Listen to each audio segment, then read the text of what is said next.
Muito bem, então nós estamos na aula de fármacos que são utilizados no controle da glicemia, ou seja, dos níveis de glicose no sangue.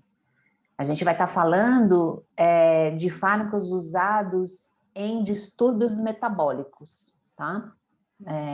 Que envolvem níveis de glicose plasmáticos. Essa aula está sendo preparada para vocês, né? Eu vou colocar no YouTube com o link para vocês acessarem e peço que vocês não repassem ou divulguem em outras mídias, por favor. Ok, vamos lá.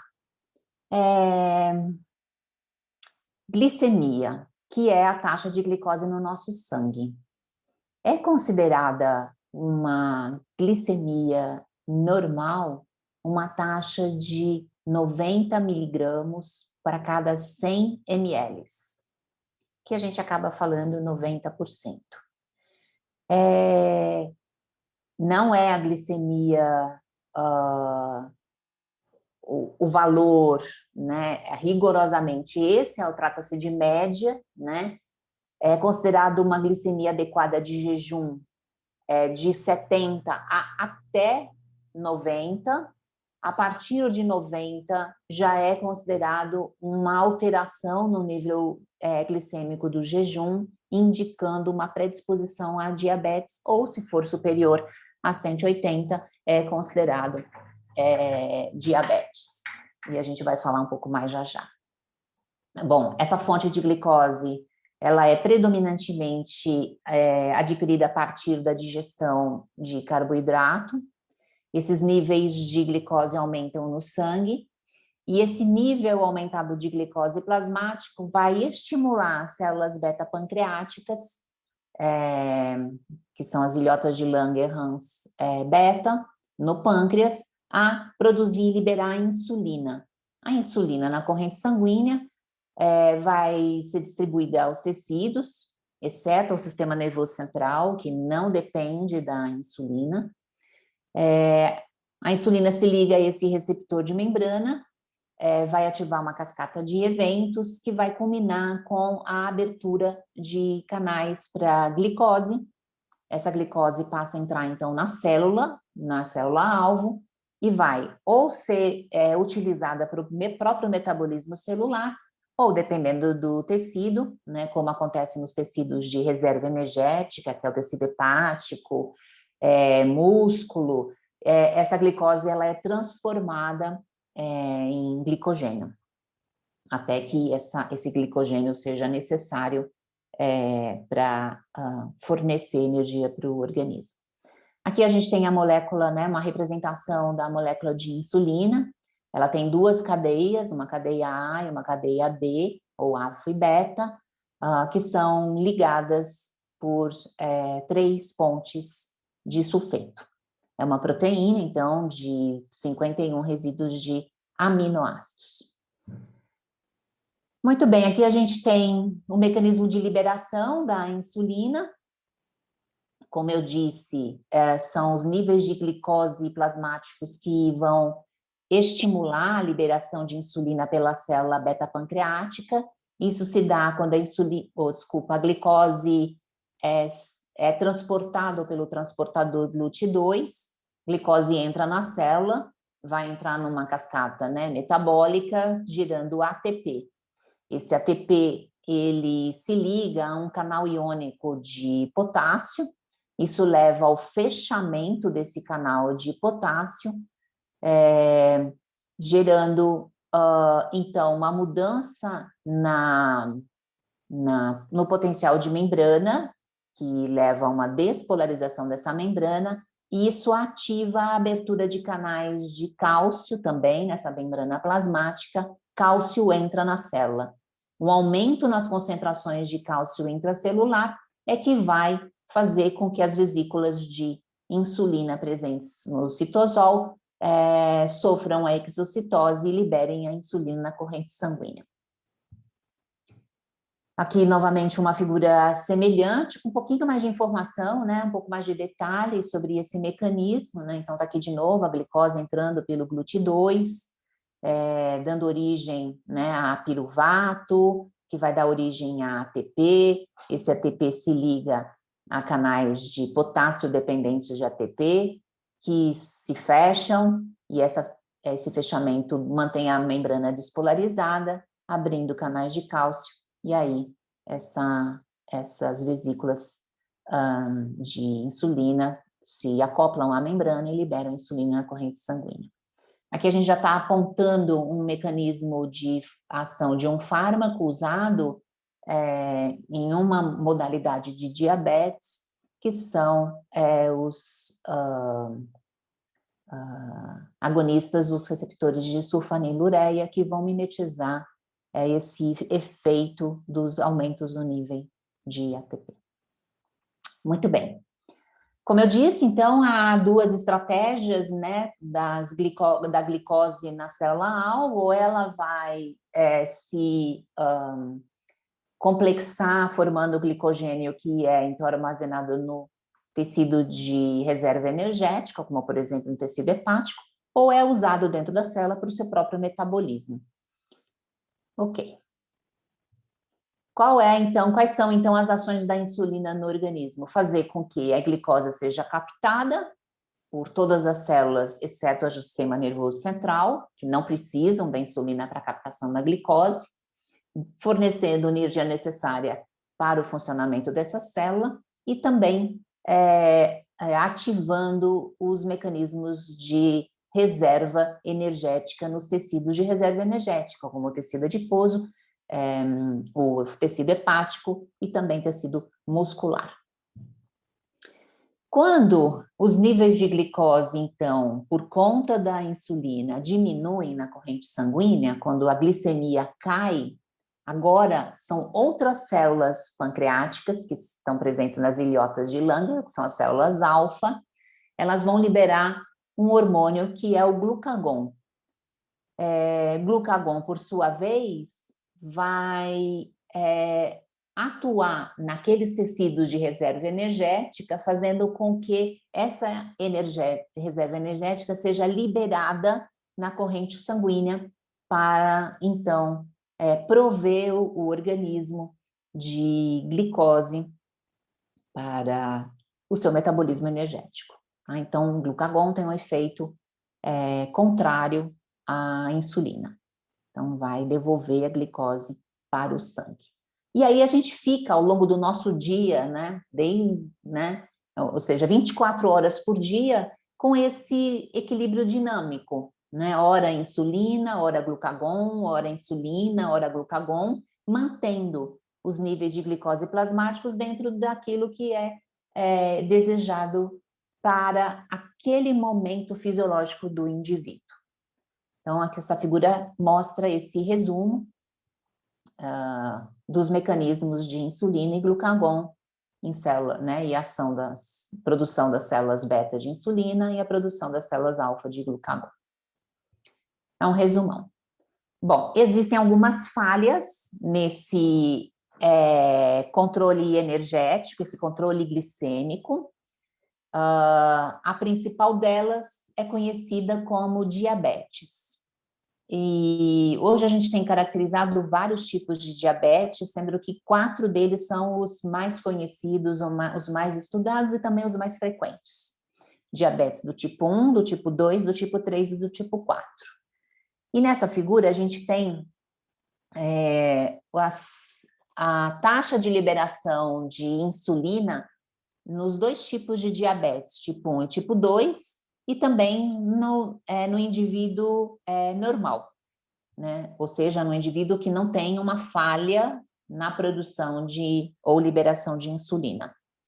Então, nessa figura aqui está mostrando, após o aumento na glicemia plasmática, então ela começou aqui no 0, né? A partir do 0 aumentou os níveis de glicose. No indivíduo normal, o que acontece? Acontece um pico na liberação de insulina, que chega aí a 80 miligramas por ml, e essa concentração de insulina vai decaindo durante aí até uns 30 minutos após o aumento da glicemia.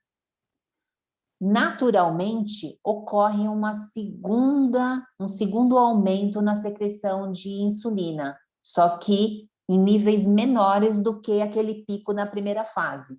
Se dá, então, a segunda fase de liberação de insulina, que faz com que esses níveis cheguem, né, de novo a um aumento em 1 hora após a administração de glicose. Muito bem, então a liberação de insulina normal, ela se dá em 2 fases. Uma fase que é rápida, de 10 a 15 minutos no máximo, após o aumento da glicemia plasmática, que é um pico maior de liberação de insulina, e depois uma segunda fase, que é mais tardia, que se dá cerca de 1 hora após a liberação, o aumento da glicemia. No diabético do tipo 1, ele não tem a produção ou a liberação, ou ainda não tem os receptores de insulina funcionando, então ele depende da administração, né, de insulina, é uma diabetes dependente de insulina, ele não tem essa resposta com o aumento de glicemia, tá? Então, vejam que essa linha cor de laranja é a diabetes do tipo 1. Ele não produz e não libera, ou não libera insulina, né? E tem defeitos também no receptor de insulina. Isso acontece, inclusive, simultaneamente. Ok, então ele não tem nem a fase 1 nem a fase 2. Já o diabético do tipo 2, o que acontece com ele é que ele não tem essa resposta rápida da primeira fase. Ele vai ter só a resposta mais tardia da segunda fase. E ainda assim, vejam que as concentrações de insulina não chegam às mesmas que chegam, né, no indivíduo normal na primeira fase. Então, o diabético do tipo 2, ele precisa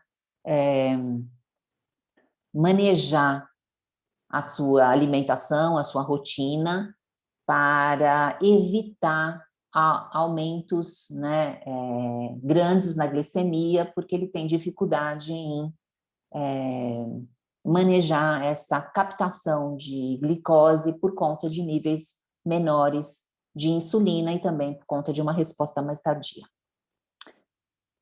Ok, a diabetes do tipo, então a diabetes do tipo 1, uma destruição das células beta, isso vai levar a uma deficiência grave ou absoluta na produção e liberação de insulina. A diabetes do tipo 2 tem uma predominância genética, o indivíduo ele pode apresentar uma maior resistência, uma maior deficiência das células beta, e por isso não tem aquela fase, né, primeira fase na liberação de insulina. E o que é a diabetes do tipo 3? A diabetes do tipo 3, ela é causada por doenças não pancreáticas e, na maior parte das vezes, por conta de algum efeito secundário de fármacos. Então, ela é temporária, né? Muitas das vezes, após o término, né, da terapia farmacológica com um fármaco específico, o indivíduo volta a ter a produção adequada de insulina e, então, um controle metabólico adequado. E a diabetes do tipo 4 é a que é conhecida como gestacional. Ela se dá na mulher gestante, normalmente nos 3 primeiros meses da gestação, mas isso pode aparecer ao longo de toda a gestação.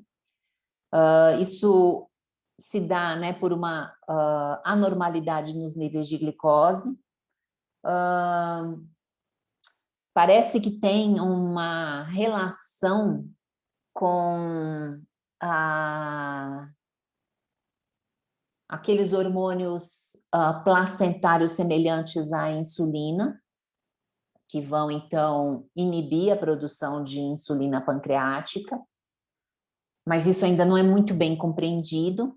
E uma coisa importante de mencionar é que uma mulher gestante que venha a desenvolver diabetes do tipo 4, ela volta com a produção de insulina normal após o parto. Não existe até hoje nenhum indício ou qualquer sugestão, né, de que uma mulher que tenha diabetes gestacional passe a ser diabética mesmo depois do parto, tá? Muito bem, eu vou só aqui. Eu vou passar um filmezinho para vocês agora, que eu passei para vocês durante a fisiologia, uma parte dele, mas agora vocês vão ver ele completo.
Uhum.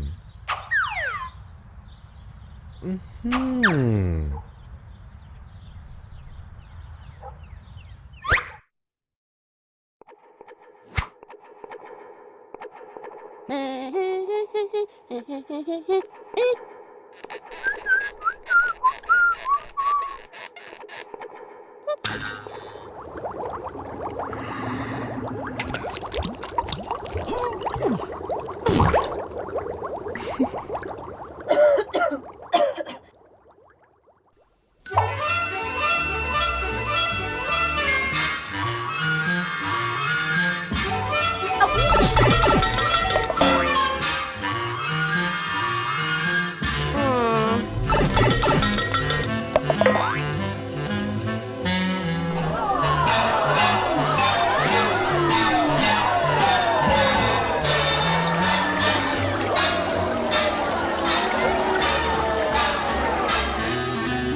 Muito bem. É muito bom esse vídeo. Adoro ele.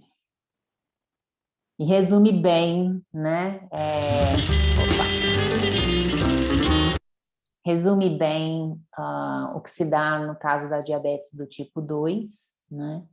E já traz também, né, a abordagem clínica da diabetes do tipo 2, que sempre, no primeiro momento, envolve o manejo da dieta, a atividade, incluir a atividade física e diminuir os fatores de risco, né, entre eles o fumo, né, o tabagismo, o estresse, tudo isso pode contribuir bastante para reduzir esses níveis de gordura, né, de glicose, e com isso corrigir, né, a glicemia e melhorar o metabolismo energético. Bom, diabetes do tipo 1, por outro lado, ela é insulina dependente. O indivíduo é uma doença autoimune, hoje a gente já conhece bem, né, a etiologia da diabetes do tipo 1, há uma destruição progressiva das células beta, que vão deixando de produzir a insulina, ou até a insulina é defeituosa, tem alguns casos de alteração na síntese da própria proteína, mas então ela deixa de funcionar, né, quando ela é produzida, e isso leva à dependência da administração de insulina, que é a insulinoterapia. Ela é necessária tanto para repor a insulina basal normal, que é a noturna, no jejum e entre as refeições, assim como a insulina prandial, que é aquela da alimentação, né? Indivíduos normais, né, assim, que não têm um distúrbio metabólico, que não têm diabetes, nós temos sempre uma insulina basal circulando. Índices teciduais de insulina, né? E por isso que a insulinoterapia ela também precisa garantir que esses níveis basais sejam, enfim, corrigidos. Bom, existem vários tipos de insulina que são usados na insulinoterapia.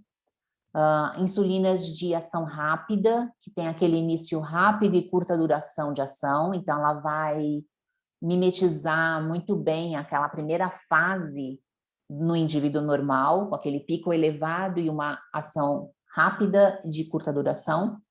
Tem a insulina de ação curta, com rápido início de ação, então ela tem uma ação bem curta, e atua rapidamente também. Tem uma de ação intermediária e tem uma de ação longa com início lento da ação, que vai corresponder a uma fase 2 no indivíduo normal. Ou seja, tem vários tipos de insulina que vão, então, causar respostas diferentes. Um diabético do tipo 1, muitas das vezes ele começa com o que a gente chama da insulina regular, que é igual à insulina humana, a insulina bovina, né, que é muito parecida à insulina humana. E se ele não responde bem à insulina bovina, à insulina, né, normal, digamos assim, aí ele passa a usar outras estratégias. Até porque algumas delas são mais cômodas, porque tem ações mais longas, e aí diminui a necessidade de repetir as doses ao longo do dia. A insulina, como uma proteína, ela é injetada, né? Então a apresentação da insulina é em ampolas e ela é injetada pelo diabético. Aqui a gente tem um gráfico de alguns desses tipos de insulina, para vocês terem uma ideia de como é que se dá esse aumento dos níveis plasmáticos de insulina após a sua administração, em função do tempo aqui.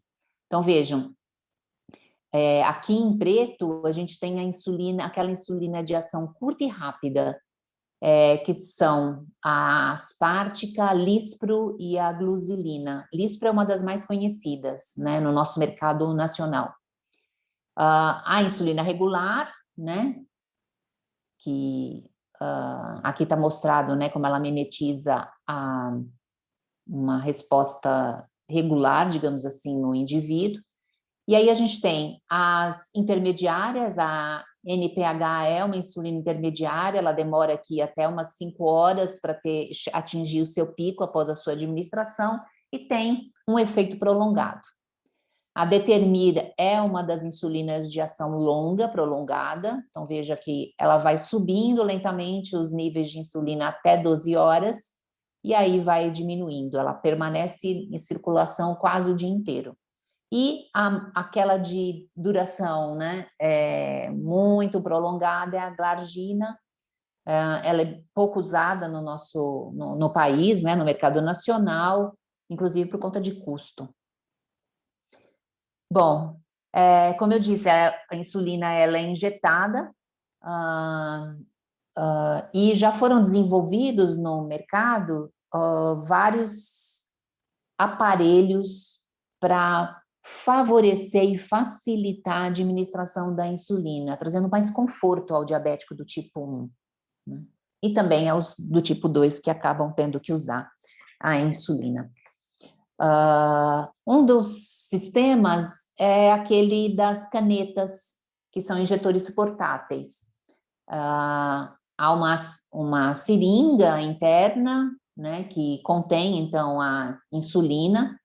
Aliás, é importante mencionar que essas ampolas, canetas, etc., elas precisam ser armazenadas na geladeira a 4 graus, né, para evitar a degradação da insulina. E ela tem um sistema de ajuste aqui, como se fossem esses pipetadores automáticos de laboratório, em que você ajusta o volume de injeção. Então, basta apertar a caneta, né, e o volume adequado é injetado. Dá mais precisão à injeção de insulina, né, a administração de insulina, do que as próprias seringas, né, em que o volume enfim, ajustado manualmente pelo indivíduo. Bom, existem também dispositivos de infusão subcutânea, que são dispositivos que vão administrando continuamente a insulina, que são chamadas as bombas de insulina. Isso traz muito mais conforto ao diabético do tipo 1, porque ele não precisa mais ficar... Bom, primeiro que ele não corre tanto o risco de perder o horário para as injeções, porque ele vai programar, né, tem um aparelhinho acoplado a essa bomba de insulina, ele programa as injeções para aquele dia, né? Existem, inclusive, aparelhos, né, de injeção, de bomba de insulina, que estão acoplados a um sensor de glicose, perdão. Então, a própria bomba vai, a partir da tomada dos níveis glicêmicos, decidir, por conta de um programa que essas bombinhas têm, o quanto de insulina é administrado no indivíduo. Isso evita muito um dos principais problemas do diabético do tipo 1, que é a grande flutuação nos níveis glicêmicos. É muito comum no diabético do tipo 1 uma variação, particularmente no período noturno, que chega à hipoglicemia. Muitos diabéticos acordam de manhã cedo com um nível glicêmico muito abaixo do valor basal normal, inclusive com risco, né, de entrar em coma hipoglicêmico. Inclusive é recomendado para os diabéticos do tipo 1, que ainda estão se acomodando à estratégia de administração e ao tipo de insulina, que mantenham na cabeceira, na mesa, né, de cabeceira, alguma fonte de glicose de rápida absorção.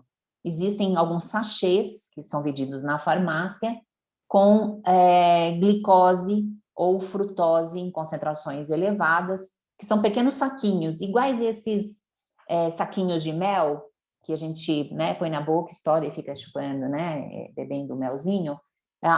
São de glicose ou frutose, que são de rápida absorção, para dar essa elevação na glicemia ao despertar, né?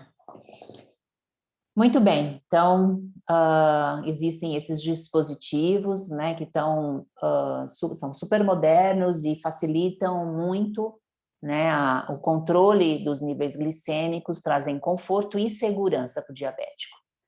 Infelizmente, aqui no Brasil, ele chega importado, o valor é muito alto, chega a aproximadamente 4.000 euros um aparelho desse, então não é para todo mundo, né? Que é uma pena, né? Que poderia realmente estar favorecendo aí muita gente. Bom, e já foi desenvolvida uma insulina inalada. No finalzinho da década de 80, começo da década de 90, foi desenvolvida a primeira versão da insulina inalada. É uma bombinha de inalação. A insulina ela é rapidamente absorvida e aí vai para a corrente sanguínea. Ela ficou no mercado cerca de uns 3 a 4 anos. Só que ela foi retirada do mercado porque começou a se observar um índice muito grande de sangramento nasal nas pessoas que estavam usando a insulina inalada, por conta de um ressecamento da mucosa nasal. Ok, após isso, a mesma indústria farmacêutica que a desenvolveu no primeiro momento acabou desenvolvendo uma nova versão que eles garantem agora que não tem, né, esse efeito indesejado, e foi liberado novamente, está no mercado, mas também não está disponível no Brasil ainda, tá? Insulina inalada. Muito bem. Quais são as complicações, né, da diabetes e também de um tratamento inadequado com insulinoterapia? Como eu disse, a hipoglicemia. A hipoglicemia, ela pode vir durante a noite, naquele jejum prolongado, num atraso na refeição. Então, imagina, você toma a dose da insulina, né, para o dia, só que sua alimentação não vem no horário regular. Aquela insulina está circulando, vai reduzir muito os níveis de glicose plasmáticos, pode levar, né, uma hipoglicemia, que pode ser extremamente prejudicial, inclusive letal para o organismo. Um consumo inadequado de carboidratos também, então o indivíduo ele pode fazer uma dieta que, com muita restrição de carboidratos, isso pode levar à hipoglicemia. Um exercício físico mais forte, né? Então, isso também, né, por conta do exercício forte, há um consumo maior, né, das reservas energéticas, isso pode levar a um quadro de hipoglicemia, ou uma dose exagerada de insulina. Hiperatividade, taquicardia, sudorese, tremor, náuseas, convulsões e coma são efeitos dessa hipoglicemia, são consequências desses níveis hipoglicêmicos. E qual é o tratamento? Administração de glicose. Tá? Então, um diabético que sabe que passa por esses níveis, essas alterações bruscas, que são altamente perigosas, ele precisa ter sempre disponível um suporte glicêmico de rápida absorção, tá? Para evitar passar por isso. Bom, já o diabético do tipo 2, ele, como né, aquele filminho mostrou, no primeiro momento, a intervenção clínica é sempre evitar a intervenção farmacológica. Primeiro, tentar, com o indivíduo, buscar meios de regular os níveis glicêmicos, com exercício, com uma alimentação mais adequada, com mudança no estilo de vida. Se isso não for o bastante para esse indivíduo, ele pode fazer uso de fármacos que são os agentes antidiabéticos orais. Existem algumas classes, né, 2 classes principais desses antidiabéticos orais, que são os secretagogos de insulina, que são aqueles que vão, como o nome sugere aí, né, vão estimular a secreção de insulina pelas células beta-pancreáticas, que são as sulfonilureias, que eu já dei aí um spoilerzinho para vocês ali no começo da aula, as meglitidinas e os derivados da D-fenilalanina, ou as biguanidas. Vamos ver quem são esses antidiabéticos orais. Começando com as sulfonilureias. Como eu já tinha, né, antecipado a vocês, as sulfonilureias, elas vão atuar em receptores de sulfonilureias acoplados a esse canal de potássio dependente de ATP, levando a um bloqueio desse canal, ou seja, um fechamento do canal de potássio. Ora, a gente já viu que o fechamento de canal de potássio vai levar a uma despolarização na membrana, e essa despolarização na membrana é o que vai ativar a abertura de canais de cálcio. Então, as sulfonilureias vão fazer com que cálcio entre indiretamente, né? Cálcio entre na célula e aí faça com que as vesículas de insulina se abram por exocitose, liberando insulina na corrente sanguínea. Então, elas liberam a insulina no pâncreas. Além disso, reduzem os níveis séricos de glucagon, tá? Esse é um mecanismo também já observado para esses fármacos. A gente tem a primeira geração das sulfonilureias, que é a tolbutamida, a clorpropamida e a tolazamida, que a gente tem aqui uma das apresentações talvez mais consumidas no país, que é o diabinese, e a segunda geração, que é a glibenclamida, glidiazinamida e glimepirida. Muito bem, sulfonilureias. Já as biguanidas, a metformida, né, o princípio ativo. Aqui a gente tem uma apresentação da metformida. Não existe ainda uma compreensão clara do mecanismo de ação das biguanidas. A gente já sabe que não depende das células beta do pâncreas, então, independente das células beta, ou seja, não envolve mudanças nos níveis de insulina, mas elas levam a uma redução na glicogênese hepática e renal, uma redução na absorção de glicose no trato gastrointestinal, uma estimulação direta da glicólise nos tecidos e uma redução nos níveis plasmáticos de glucagon. Tudo isso em conjunto, né, vai fazer com que os níveis de glicose plasmáticos, né, a glicemia plasmática, seja reduzida. Muito bem, quais são as complicações, né, de glicemia elevada, né? Ou seja, quais são as complicações da diabetes? E aí vale tanto tipo 1 quanto tipo 2, quando elas ou não são tratadas adequadamente, ou no caso do diabetes do tipo 2, o tratamento ele acaba ocorrendo tardiamente. Bom, uma das primeiras complicações, obviamente, além da glicemia aumentada, né? Mas uma das primeiros eventos que são observados, complicações que são observadas, são problemas nos olhos. Catarata é uma delas, que é uma opacidade total ou parcial do cristalino. Isso pode levar, inclusive, à cegueira no indivíduo, e também a retinopatia diabética. A retinopatia diabética são lesões na retina que podem ser causadas por problemas vasculares na retina. Problemas vasculares é uma complicação muito frequente no diabético e que vai acometer vários órgãos, tá? Retina é uma delas, podendo levar também a cegueira.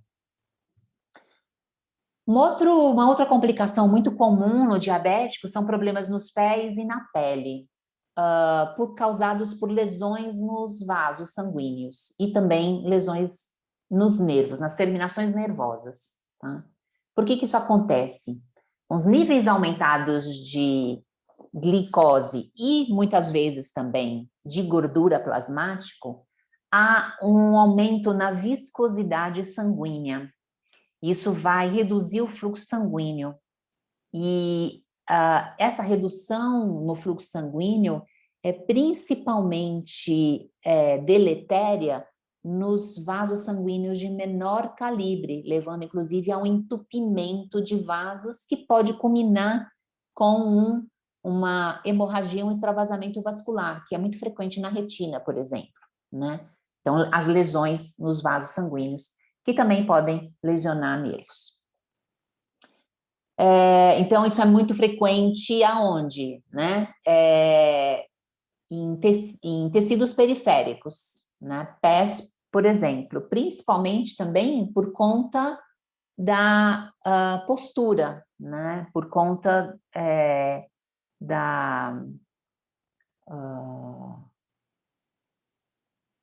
do acúmulo de sangue na região inferior, né? Nos pés.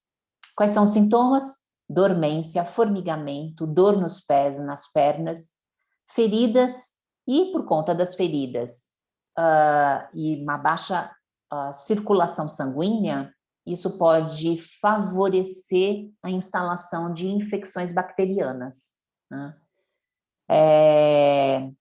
É comum um indivíduo diabético que começa a apresentar essas complicações nos pés não perceber que está usando um calçado apertado que machuca por conta dessa dormência, né? De não perceber que está batendo os pés em pé de mesa, em cadeira, enfim, e machucar os pés com uma certa frequência. E aí esses machucados têm uma difícil cicatrização e isso pode levar também a infecções, com ulcerações, que são conhecidas inclusive como pé do diabético, que é difícil o tratamento, tá? Então, quais são os cuidados? Tá o tempo inteiro, diariamente, verificando os pés, inspecionando para ver se não tem uma feridinha, tratar ela o quanto antes. Usar um tipo ideal de sapato, de calçado, que seja confortável, que não aperte, tirar pequenos objetos do caminho para evitar, né, que esses objetos sejam chutados e com isso os pés sejam machucados. Uma outra complicação são problemas nos nervos, como eu já disse, há também lesões, né, nas terminações nervosas, e inclusive há também danos aos nervos causados por essas feridas e infecções secundárias nessas feridas, né? Isso vai levar à dormência, à parestesia, à perda de sensibilidade, inclusive a nevralgia e dor, né, é frequente também. Outras complicações, infecções no trato genital feminino, na pele, no trato urinário, doença renal ou insuficiência renal, e é conhecida por nefropatia diabética, por conta da sobrecarga renal, causada pelos aumentos de glicose e também de gordura no sangue, e também por uma obstrução vascular renal, além de dificuldades de obter ou manter uma ereção, situações de impotência são muito comuns nos homens diabéticos. Vasos sanguíneos e também no coração são complicações também frequentes, que podem levar a uma falha cardíaca e um ataque cardíaco, um bloqueio cardíaco. Vai levar também, né, a complicações vasos sanguíneos suprem as pernas e os pés, como eu já disse, e pode culminar com uma doença vascular periférica.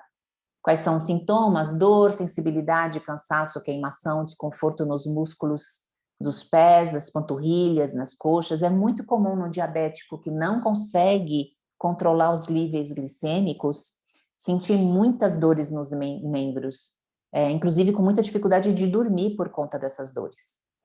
Formigamento nos pés, sente o peso da roupa, que acaba sendo doloroso, e as úlceras que não curam. Bom, a gente já sabe que o tratamento para o diabetes do tipo 1 envolve a insulinoterapia. Além disso, exercício, que vai ajudar a melhorar a circulação, diminuir os riscos, de retirar o fumo, né? Então, evitar, né, aqueles fatores de risco que podem aumentar essas doenças vasculares, cuidar dos pés, controlar a pressão arterial, reduzir peso, dieta com baixo colesterol, monitorar os níveis de açúcar e, além disso, os medicamentos. Além disso, né, pressão arterial alta, hipertensão é comum, e aí é fundamental controlar, né, também, visitar médico com regularidade para fazer esses check-ups, né, cardiovasculares também. Sintomas vão ser dores no peito, dor de cabeça, tontura, zumbido no ouvido, fraqueza, sangramento nasal. Ela não tem cura diabetes, né? Ela é apenas controlada com medicamentos e ela demanda mudanças de hábito, assumindo um estilo de vida mais saudável. Também já foi observado, e o filme mostra bem isso, né, que um fator de risco para diabetes é também os índices de gordura elevados. Colesterol alto aumenta o risco de desenvolver diabetes e também as doenças secundárias, né, que estão relacionadas ao diabetes, como doenças cardiovasculares. E é muito perigoso porque não apresenta, né, o colesterol alto, ele não apresenta sintomas evidentes, né? A gente só vai perceber isso por meio de análise bioquímica ou, infelizmente, quando os efeitos vasculares já estão presentes e causando problemas, complicações cardiovasculares. Então, doenças cardiovasculares como arteriosclerose, obesidade, infarto do miocárdio, né, e que afetam o coração, artérias, veias e vasos capilares, são muito frequentes no diabético e também precisam ser monitoradas.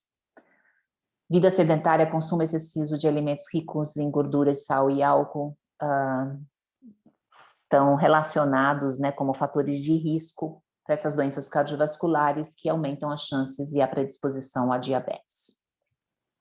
Então, está um quadro geral, né, das recomendações, independente se é diabético do tipo 1, diabético do tipo 2 ou diabético do tipo 4, que é gestacional, essas recomendações são válidas, né? Então, exercício físico, uma boa alimentação,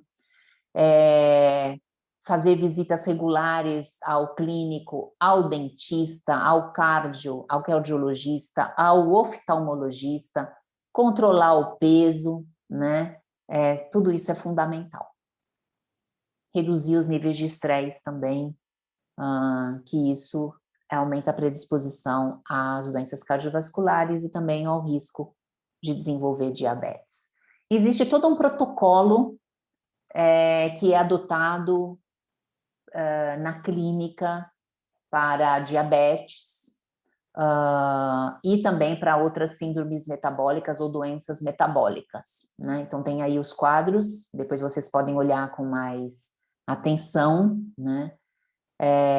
Que vão incluir exercícios, qual é o tipo de exercício, a intensidade, a duração, e também inclui recomendações para alimentação, né? Então, controle de calorias e dos macronutrientes, que são adotados, né, na clínica, como eu disse, e que são altamente recomendados para os indivíduos com algum tipo de doença metabólica, incluindo a diabetes.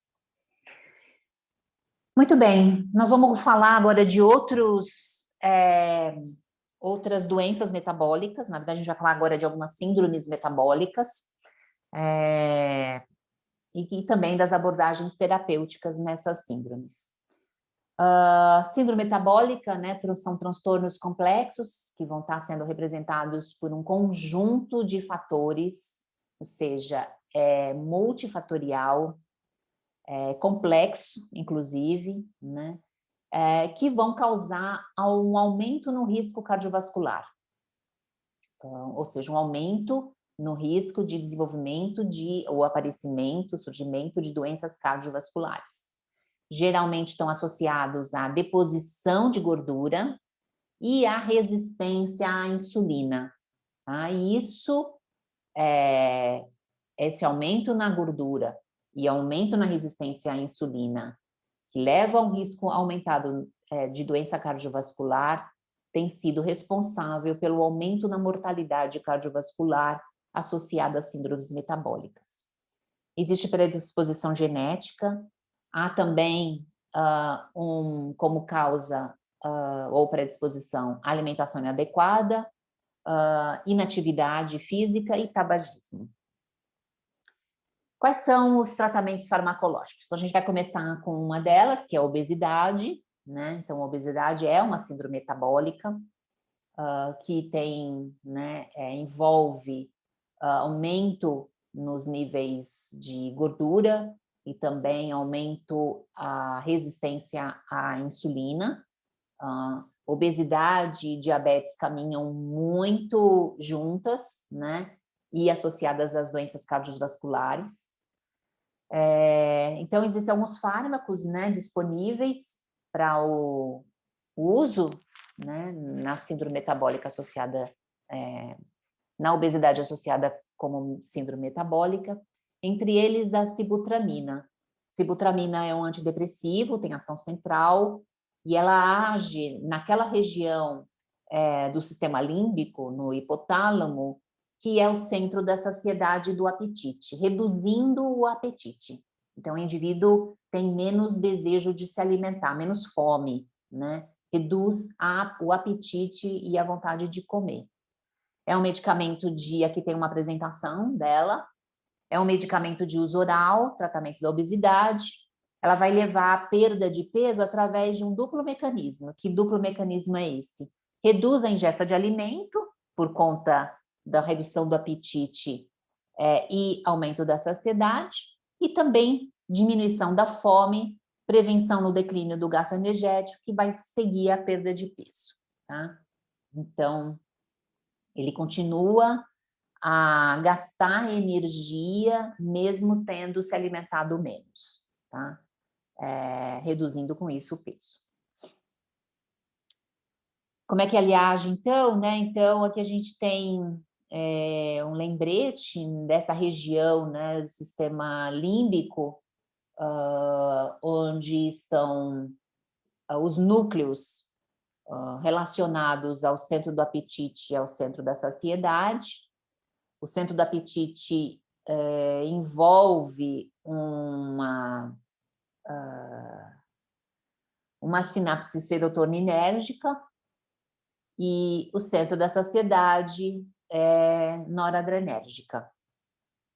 Então, a sibutramina, ela vai agir na membrana pós-sináptica, ativando o apetite, ou inibindo o apetite, perdão, e estimulando a saciedade. Então, tem esse duplo mecanismo, tanto no centro do apetite quanto da saciedade, inibindo o desejo de comer e trazendo maior saciedade para o indivíduo. Em 2010, foi recomendada a suspensão da sua venda por conta de um aumento no risco de acidentes cardiovasculares, ocorrendo um aumento na pressão arterial, arritmias cardíacas. No entanto, esse fármaco continua sendo, enfim, receitado e comprado em mercado paralelo para essa finalidade de síndrome metabólica. Além disso, a gente tem outros medicamentos, a anfepramona, que é um agente catecolaminérgico, vai agir no sistema nervoso central, aumentando a liberação de noradrenalina e inibindo a fome. Então, vai agir lá no centro, né, da fome, estimulando a saciedade e inibindo a fome. O Femproporex, também é inibidor do apetite, também tem ação catecolaminérgica. Precisa falar devagarinho essa palavra, para ela sair direitinho. Redução dos níveis de colesterol e de triglicéridos também são observados com o uso desse fármaco, e o mazindol, que bloqueia a recaptação da noradrenalina. Então, em vez de agir na fenda pós-sináptica, esse fármaco age na diminuição na recaptação, mantendo a noradrenalina na fenda sináptica por mais tempo. Ela é uma droga, um fármaco anorexígeno e causa dependência. São medicamentos, a maioria deles de tarja preta, ou seja, que demandam de retenção de receita. Quais são as reações adversas para esses fármacos? Como a ação é central, há várias reações adversas, né? No sistema nervoso central são evidentes, são muito comuns boca seca, insônia, e são comuns delírio, parestesia, cefaleia e ansiedade, porque são excitatórios, né? No sistema cardiovascular, as mais comuns, taquicardia, palpitação, aumento da pressão arterial, hipertensão e vasodilatação, e por conta desses efeitos indesejáveis, o uso é altamente controlado e alguns deles, como eu já mencionei, foram retirados do mercado.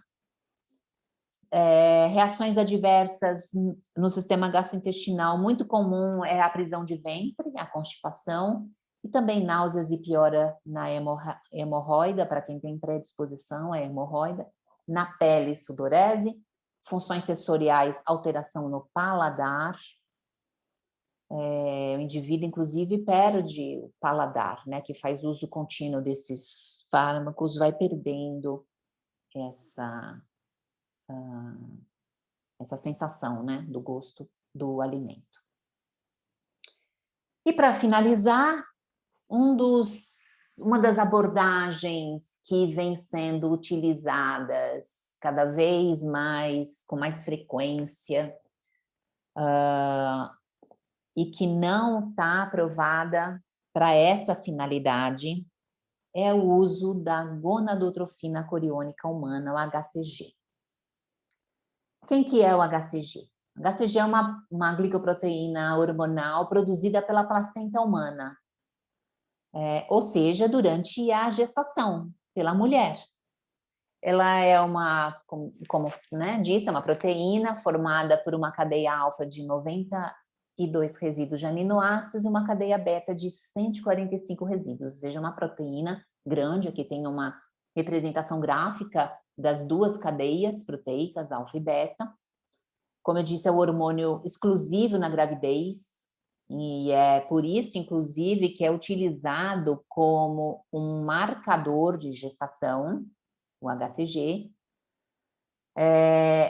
Além de ser fundamental na gestação, porque vai manter a integridade da placenta e a renovação do tecido placentário para manter o embrião em desenvolvimento, ele também está relacionado a trazer ou a propiciar uma imunidade extra durante a gravidez, protegendo a vida do embrião que está no desenvolvimento. Tem efeitos no metabolismo, aumentando a energia, melhora a qualidade do sono e menora a irritabilidade. E foi por conta desses efeitos no metabolismo que um médico norte-americano trouxe esse protocolo para tratamento da obesidade, que não está aprovado de novo, tá? Não está aprovado nem nos Estados Unidos e nem no Brasil, mas é que vem sendo utilizado.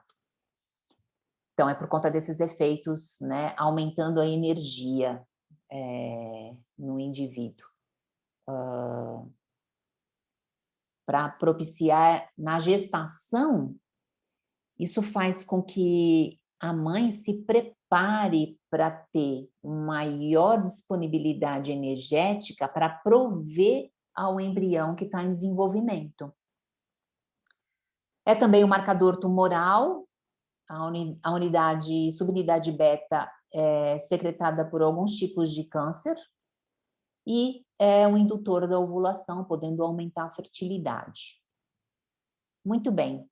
Quem desenvolveu, então, esse protocolo no tratamento da obesidade e do sobrepeso foi Albert Simmons, que propõe, em conjunto ao uso do beta-HCG, uma dieta hipocalórica. E, pasmem, uma dieta de 500 calorias diariamente. É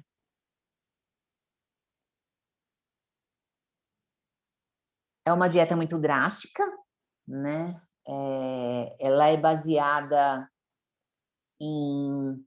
principalmente em fibras e proteínas, com uma redução quase que total nos carboidratos. E em conjunto com o beta-HCG vai fazer com que o indivíduo use o armazenamento energético disponível para compensar essa dieta hipocalórica, de maneira que há o metabolismo ele é acelerado,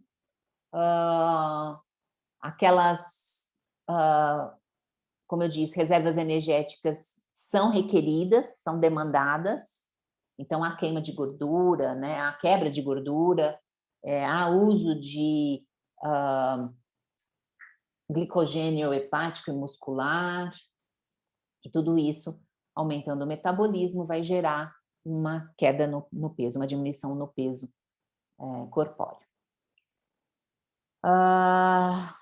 Então, dietas deficientes em calorias, filhos gordos com problemas na hipófise, são uma das recomendações, né, para quem está usando essa estratégia. Uma dieta com menor sacrifício, por quê? Porque o beta-HCG ele também vai agir no hipotálamo e vai causar essa resposta da saciedade, ao mesmo tempo com aceleração do metabolismo, com um menor aparecimento daqueles riscos ou efeitos secundários, que são dor de cabeça, muscular, fraqueza, irritabilidade, então o indivíduo não passa por isso, né? E com uma perda maior de gordura em vez de perda de massa muscular. Então vai agir principalmente na gordura corporal, que é aquela que vai estar armazenada e compartimentalizada no indivíduo. E como é que ela funciona? O que acontece é que o corpo, né, do indivíduo que está fazendo uso do beta-HCG, ele é enganado de uma maneira provisória, como se ele estivesse se preparando para uma gestação, se preparando para gerar energia suficiente para possível desenvolvimento de um feto. Mas a gestação, obviamente, não vai acontecer e a pessoa vai utilizar toda essa energia gerada em substituição àquela que seria obtida por uma dieta, já que a dieta está sendo hipocalórica. Tá? Então, a ideia é essa, funciona tanto para homens quanto para mulheres, né? E a diferença, né, dessa dieta, dessa abordagem com beta-HCG, em comparação com as intervenções hipocalóricas ou anorexígenas, que são por meio daqueles fármacos, né, que vão ou ativar a saciedade, reduzir a fome, controlar o apetite, é que enquanto que o beta-HCG protege o sistema nervoso central, porque não age nesses centros, nessas intervenções farmacológicas e dietas hipocalóricas não existe essa proteção. Leva uma menor perda muscular, porque atua principalmente na quebra de gordura, e nas anorexígenas e hipocalóricas não há perda de massa muscular. Nesse caso, há o desenvolvimento de tolerância, que leva a uma dependência, e aqui não tem tolerância, não tem dependência, e no caso dos fármacos anorexígenos, pode, como a ação central, alterações psíquicas, e no beta-HCG isso não é observado. Efeitos colaterais, fome, que nos indivíduos que passam por esse protocolo, acontece no primeiro mês. Depois, os indivíduos relatam que já não sentem mais fome. Tá? Constipação, cefaleia, um pouco de dor de cabeça, fadiga, intolerância ao frio, tontura postural e perda de cabelo, principalmente tudo isso no primeiro mês. E o tratamento ele precisa ser acompanhado por uma equipe multidisciplinar, né? Não só endocrinologista, mas um nutricionista, um cardiovascular, para estar administrando bem esse protocolo. Bom, como eu disse, não está aprovada nos Estados Unidos, o FDA, inclusive, recomenda, né, os consumidores a beta-HCG que não há comprovação para esse protocolo, que o seu uso é ilegal, mas, né, para os adeptos a esse protocolo, né, alguns contrapontos. Beta-HCG é um hormônio, então ele é natural, ele não precisa, a gente não precisa ter medo disso porque ele é um hormônio, mas espera aí, isso pode causar câncer, já que o beta-HCG é um marcador de câncer. Beta-HCG é uma enganação, né? O que funciona mesmo é uma dieta restritiva, imagina, 500 calorias diárias, qualquer um vai perder peso com 500 calorias diárias, né? Então existem aí vários prós e contras na comunidade, né? Entre adeptos e agências reguladoras, que ora questionam e ora justificam o uso desse protocolo. Bom, como é que os indivíduos obtêm o beta-HCG? Existe no mercado porque o beta-HCG é usado para aquelas mães, né, aquelas mulheres gestantes que têm algum risco no desenvolvimento embrionário por uma deficiência na própria produção de HCG placentário. Então, existe no mercado para essa finalidade de prover um desenvolvimento placentário, uma integridade placentária adequada. Tá? E, inclusive, já apareceu no mercado, não no Brasil, mas está fora, e se você jogar na internet você vai encontrar, né, a venda disso, né, como um hormônio do bem-estar. Que vai causar um bem-estar no indivíduo por conta desse manejo do metabolismo, etc. Então, é possível encontrar no mercado com essa finalidade, mas como eu disse, ela não tem aprovação das agências reguladoras.